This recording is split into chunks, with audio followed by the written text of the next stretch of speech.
Student start करते हैं Python boot camp day 5 का पहला सेशन।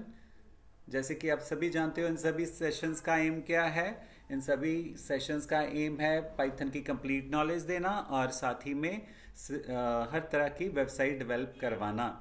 तो जैसे कि एक वेबसाइट बनाने के लिए आपको फ्रंट एंड बैक एंड और डीवीएमएस की ज़रूरत होगी। इन सभी चीज़ों को हम बेसिक्स लेवल से लेकर एडवांस लेवल तक कवर करेंगे। एक एक इनकी डिटेल्स आपको अच्छे से करवाएंगे और इस तरह से आप हर तरह की वेबसाइट डेवलप करना सीखोगे। तो इसके लिए आपको हर एक सेशन बहुत अच्छे से देखना है, क्योंकि आपका प्रैक्टिकल्स करते हुए वेबसाइट डेवलप करते हुए आपकी जो थ्योरेटिकल नॉलेज है वो भी साथ साथ में कवर होगी। तो जैसा कि आप जानते हो वेबसाइट डेवलप करना आप स्टार्ट कर चुके हो कि आपको फ्रंट एंड सबसे पहले बनाना है। तो फ्रंट एंड में आप लेआउट बनाना सीख चुके हो और उसमें हमने आपके कैसे साइड बार डैशबोर्ड में क्रिएट करनी है ये आपने सीख ली है, बना चुके हो आप। तो अब हमें क्या सीखना है कि जो आपका वेब पेज आपका अपीयर हो रहा है ब्राउज़र में, वो हमें रिस्पॉन्सिव बनाना है। रिस्पॉन्सिव का मीन कि जो अभी तक आपने जो पेज बनाया है वो आपका हर एक डिवाइस पे प्रॉपरली अपीयर नहीं होगा। तो अब हम चाहते हैं कि हमारा जो वेबसाइट का पेज है हर एक साइट पे हर एक डिवाइस पे, मोबाइल हो या डेस्कटॉप हो या टैबलेट हो, हर एक पे अच्छे से अपीयर होना चाहिए। डिज़ाइन जो वेब के पेज का है वो ख़राब नहीं होना चाहिए। तो इसके लिए हमें क्या करना होगा, रिस्पॉन्सिव वेब पेज बनाने होंगे। वेबसाइट हमारी रिस्पॉन्सिव होनी चाहिए।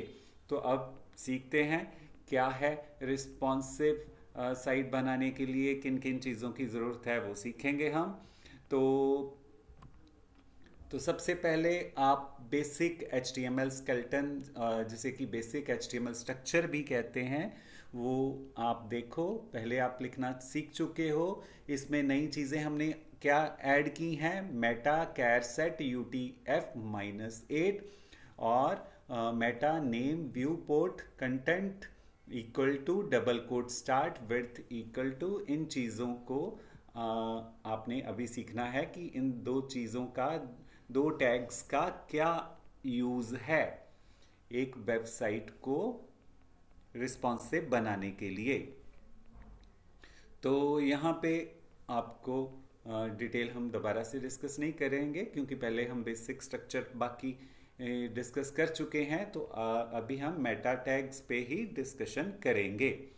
तो और चलिए, तो मेटा कैर सेट आप देख रहे हो, सबसे पहला जो टैग है आप देख रहे हो बेसिक स्ट्रक्चर में, आपका सबसे पहला टैग जो हमने न्यू यूज़ किया है वो है meta charset equal to double quote में UTF-8।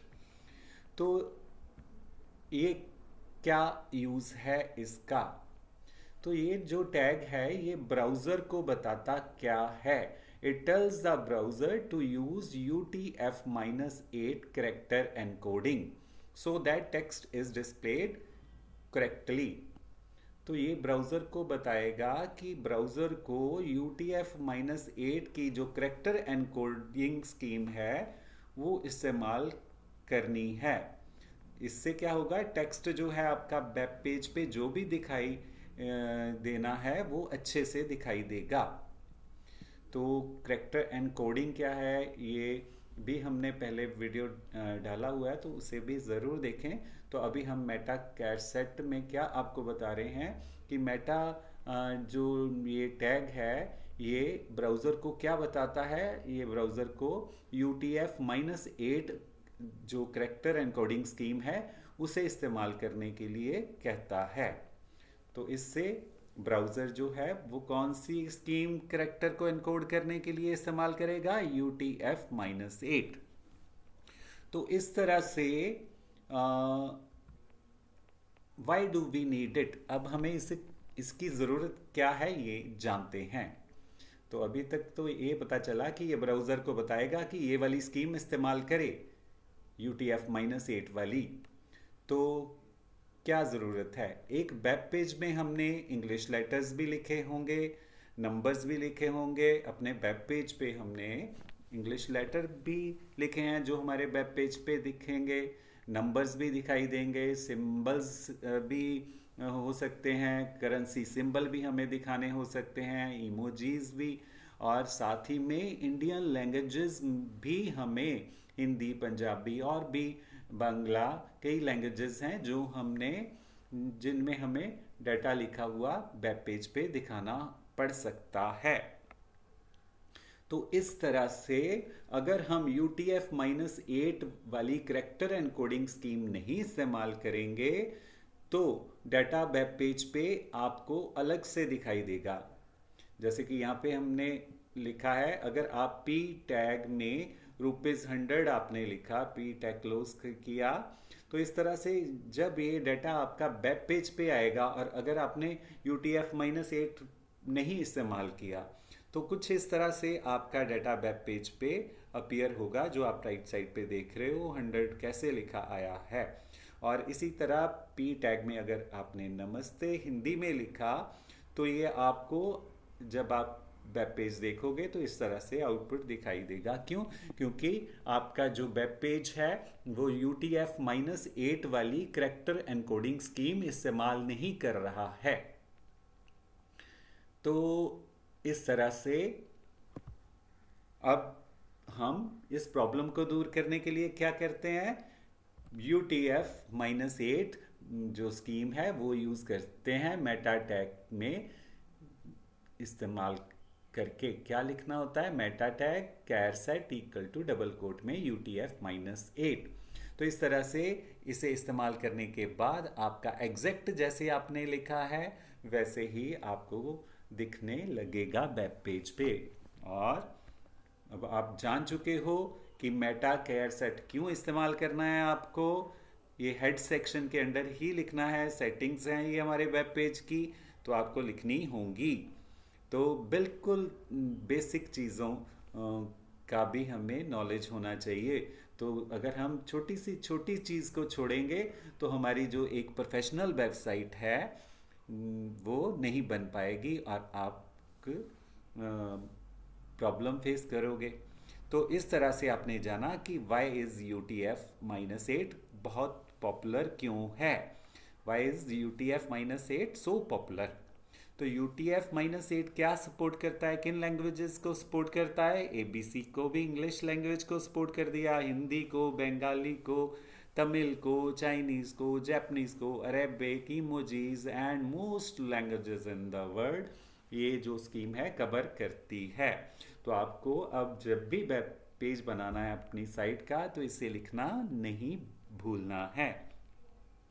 तो आप वेबसाइट तो डेवलप कर रहे हो, साथ साथ में देखो आप कितनी नॉलेजेबल जो बेसिक्स थिंग्स हैं वो आप सीख रहे हो। तो ये आपको हर हाल में रिमेंबर रखनी है क्योंकि इंटरव्यू में भी कोई भी क्वेश्चनिंग आपको हो सकती है किसी भी चीज़ में से। तो नेक्स्ट टैग हमारा new Meta name view port वाला जो आपने देखा। ओके, तो आपने UTF-8 तो आपको क्लियर हो गया। तो अब हमने meta name equal to viewport content equal to double quote start width equal to device minus width comma initial minus scale equal to 1.0 double coat.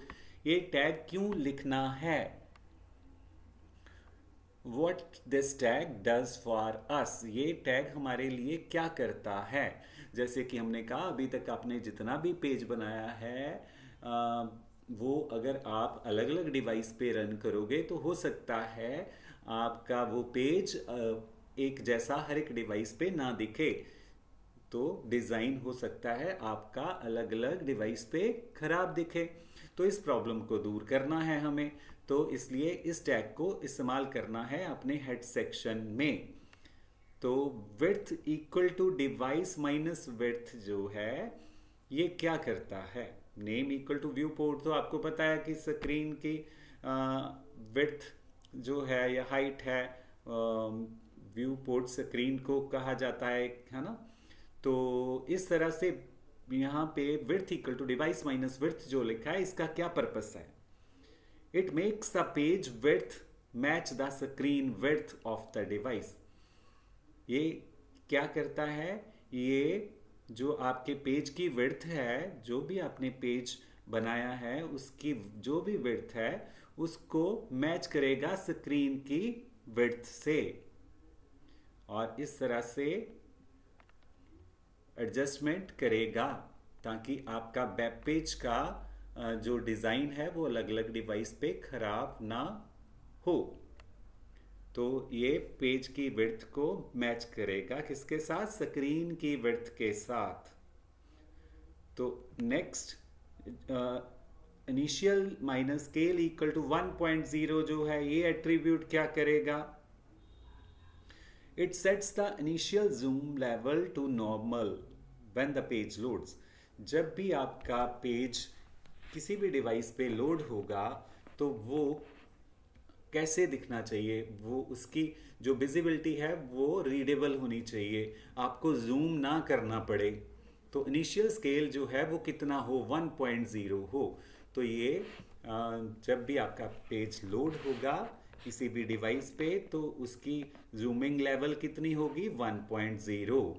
तो इस तरह से आपने देखा मेटा टैग का जो एट्रीब्यूट्स हैं वो क्या क्या काम करते हैं। तो इस तरह से it prevents zooming issues and makes text and content easy to read. तो इस तरह से जो आपके पेज का डाटा है बहुत अच्छे से रीडेबल होगा, तो कोई भी प्रॉब्लम नहीं आएगी रिस्पॉन्सिव पेज जिसके लिए। And it works on all devices, ensures your website looks great on mobile, tablet and desktop। तो ये इस टैग लिखने से आपकी वेबसाइट जो है मोबाइल पे, टैबलेट पे, डेस्कटॉप पे अच्छे से दिखेगी। ओके, तो जैसे कि आप अगर ये स्टेटमेंट नहीं लिखते हो तो looks zoomed out on mobile, आपका कंटेंट अपीयर्स वेरी स्मॉल, आपका जो कंटेंट है वो मोबाइल पे बहुत स्मॉल दिखेगा और रीड करने के लिए यूज़र को जूम करना पड़ेगा। ओके, क्या करना पड़ेगा? जूम करना पड़ेगा। और पुअर मोबाइल एक्सपीरियंस है तो ऐसा तो एक्सपीरियंस पुअर ही माना जाएगा अगर आपको हर एक चीज़ रीड करने के लिए ज़्यादा जूम करना पड़ रहा है, तो रीडेबल फॉर्म में होना चाहिए। तो मेटा टैग के साथ it looks perfect on mobile, तो ये मोबाइल पे भी परफेक्ट दिखेगा, कंटेंट जो है वो स्क्रीन पे फिट होगा, no zooming will be required, कोई जूमिंग की ज़रूरत नहीं पड़ेगी, और एक्सपीरियंस यूज़र का जो है वो बेस्ट होगा कि हाँ डेवलप करने वाले ने वेबसाइट बहुत अच्छे से डेवलप की है, यूज़र फ्रेंडली वेबसाइट है। और इस तरह से आपको ये टैग लिखना ही लिखना है अब से। तो अब क्वेश्चन है, will Meta tag handle everything? क्या ये एक लाइन लिखने से ही पूरी सेटिंग्स हो जाएंगी, हर एक डिवाइस पे अच्छे से दिखने लगेगा? ये तो पहली रिक्वायरमेंट है जो आपको पूरी करनी है। तो जानते हैं अब इसे भी, इस क्वेश्चन का आंसर डिटेल में। डज मेटा व्यू पो tag make a website responsive? क्या मेटा व्यू पो टैग लिखने से ही आपकी जो वेबसाइट है रिस्पॉन्सिव हो जाएगी? So many thinkers think this one tag makes the entire website responsive। तो ओके, तो स्टार्टिंग में बिगनर्स जो हैं वो यही सोचते हैं कि एक लाइन लिखने से वेबसाइट रिस्पॉन्सिव हो जाएगी। नो, ये तो पहला स्टेप है जो लिखना ही पड़ेगा। This is not true. तो व्हाट इट एक्चुअली डज, क्या करता है ये स्टेटमेंट जो है, जो टैग है, it detects the actual device width. ये आपके डिवाइस, आपका वेब पेज जिस भी डिवाइस पे चलेगा उसकी एक्चुअल विड्थ को फाइंड करेगा कि उस डिवाइस की विड्थ क्या है, और उसका जूमिंग लेवल जो है वो 100% तक ले आएगा। And it makes media queries work correctly. और इस तरह से जो भी हमने और भी सेटिंग करनी है रिस्पॉन्सिव वेब पेज बनाने के लिए, वो अच्छे से काम करेंगी। तो ये क्या नहीं करता? It does not rearrange your layout. ये आपका लेआउट अगर ज़्यादा साइज विड्थ वाला बना हुआ है बड़ी स्क्रीन के लिए, तो छोटी स्क्रीन के लिए उसको कम नहीं करेगा। It does not hide side bar. अगर आपने मोबाइल पे साइड बार नहीं दिखानी है तो इसे हाइड नहीं करेगा। और अगर बड़ी डेस्कटॉप पे, बड़ी स्क्रीन पे, लैपटॉप की स्क्रीन पे, फुल स्क्रीन पे इमेज बड़ी दिखाई दे रही है तो मोबाइल पे छोटी दिखनी चाहिए, तो ये नहीं करेगा मेटा टैग। तो ये कौन से काम करेगा? टिक वाले आपने देख लिए। तो it does not create responsiveness by itself. ये फुल रिस्पॉन्सिवनेस जो है वो, या रिस्पॉन्सिवनेस हम कहें कि ये खुद नहीं क्रिएट करेगा। ओके, तो एक तरह से think it like a house. Foundation एक घर की नींव है, जो नींव पहले होनी चाहिए, फिर उसके बाद पूरा घर की जो दीवारें हैं वो बनेंगी। तो view, okay, so it is necessary to build website. So foundation, नींव बनने से पूरा घर नहीं बन जाता। तो एक तरह से ये मेटा टैग फाउंडेशन है, नींव है हमारे वेबसाइट के पेज की। तो बट हमें रिस्पॉन्सिव बनाने के लिए भी स्टिल नीड, हमें फिर भी ज़रूरत होगी @media max minus width :768 ऐसे मीडिया की प्रॉपर्टीज़ हमें सेट करनी है। डिस्प्ले कॉलन ब्लॉक या none, flex wrap, minus wrap, max minus width, ऐसी जितनी भी प्रॉपर्टीज़ हैं वो फिर भी हमें यूज़ करनी होंगी प्रॉपर रिस्पॉन्सिवनेस के लिए। So these are the walls. ये एक तरह से वॉल्स हैं जो हमें खड़ी करनी होंगी। किसको? CSS के स्टाइल्स को इस्तेमाल करना ही पड़ेगा वेबसाइट को प्रॉपरली रिस्पॉन्सिव बनाने के लिए। तो आपने आंसर जान लिया कि क्या मेटा टैग ही सब कुछ कर देगा? No, this meta tags care of responsive at the browser level. सिर्फ वो कुछ जो है वो टास्क परफॉर्म करेगा। So to build a truly responsive website we should use responsive layout, flex box, grid. जैसा कि आप से हमने पहले ही फ्लेक्स जो है स्टार्ट करवा दिया है। फ्लेक्स जो है उसका भी बहुत यूज़ है रिस्पॉन्सिव डिज़ाइन बनाने में। तो रिस्पॉन्सिव इमेजेस, मीडिया क्वेरीज हमें CSS की इस्तेमाल करनी होंगी। ओके, बट फर्स्ट स्टेप ये आपको बेसिक स्ट्रक्चर में लिखने हैं।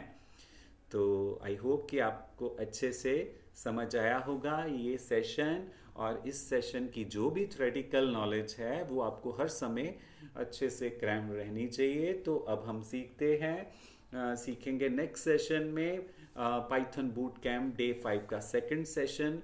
तो उसमें आपने जो साइड बार बनाई है उसको रिस्पॉन्सिव करना है, हैमबर्गर क्या होता है, और ये सारी चीज़ें हम सीखेंगे। हैमबर्गर क्रिएशन, ओके, तो कैसे CSS को रिस्पॉन्सिव नेस के लिए यूज़ करना है, और property block none, position fix, left top right properties के बारे में जानेंगे। तो नेक्स्ट सेशन को ज़रूर देखें।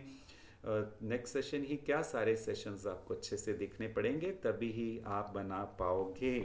ओके, तो चलिए, have a nice time, thank you, bye bye, मिलते हैं नेक्स्ट सेशन में।